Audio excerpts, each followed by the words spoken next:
I'll say one more thing about trust that's very much worth knowing.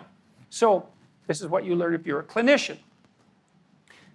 Most people who trust are naive. And naive is not a virtue. It's a fault. It's partly a fault because if you're naive and you run into someone who's malevolent, including you, they might do you incalculable damage so that you will never recover. So that's not a good thing. You don't want to be naive. If you're not naive, that means you've been burned once or twice or 3 or 4 times. And once you've been burned in that manner, well, then it's hard to trust. Because you think, well, why would I trust you, or me for that matter, knowing full well that I can be betrayed? And so then you're cynical. And you think, that's an improvement over being naive. You're more mature, cynical than you are naive, even if it's premature. And it's often premature in young people. It's like, okay, so how do you get out of that conundrum? Well, this is a crucial thing to know. You trust people because you're courageous. That's why. It's the same reason that you're grateful. It's a mark of courage. It's a mark of commitment. It's like you and I, we're going to make an agreement, and you're full of snakes, and so am I. And there's lots of ways this can go sideways. But we're going to put together an agreement. We're going to articulate it out. We're going to try to find something that is of mutual benefit to both of us. We're going to put our hands out and shake, and we're going to try to stick to that. And we're going to risk trusting each other, right? It's a risk. And that's the risk upon which the state is based. Really, I believe, and I think the evidence for this is very strong, by the way. I don't think that there is any other natural resource than trust. And for trust, you need courage, not naivety. And you've got to overcome your cynicism so that you trust. And then you ask yourself, too, if you don't trust your institutions, it's like, hey, they're your institutions. Mm-hmm. Why don't you go out and do something about them? You think, well, I can't. It's like, that's not true. That is absolutely not true.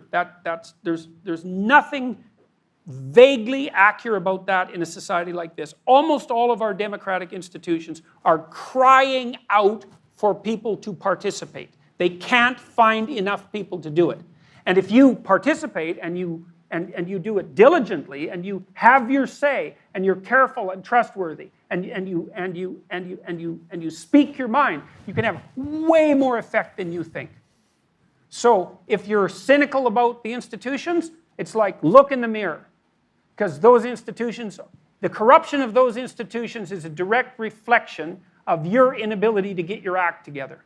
And that's what it means to be a sovereign part of the Western community. So it's not someone else. So what makes you think you're smart enough to pull off something like that? It's very, very difficult. Very, very, very difficult to take a system that works not too badly and to do anything to it that doesn't make it worse, much less to radically reconstitute it and make it better. That's really hard.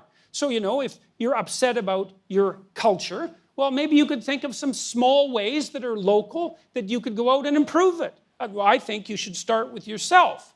Because, well, then you're only harming yourself and you're not a bad person to practice on. And then you could extend that to your family. Well, at least you suffer for the consequences of your own experiments that way, rather than having someone else do it. And then maybe you can work on bringing a little more harmony into your family. And maybe you can get a job and see if you're any good at that. And then if you manage those 3 things halfway respectably, well then you could dare to put a toehold out into the broader community and think, maybe I have an idea here that we could tentatively attempt that might make some small thing slightly better that we could measure carefully and assess. And that would be your contribution. And maybe you get real good at that, So by the time you're 50 or 60 and you have a solid life behind you, you're actually capable of generating large-scale improvements.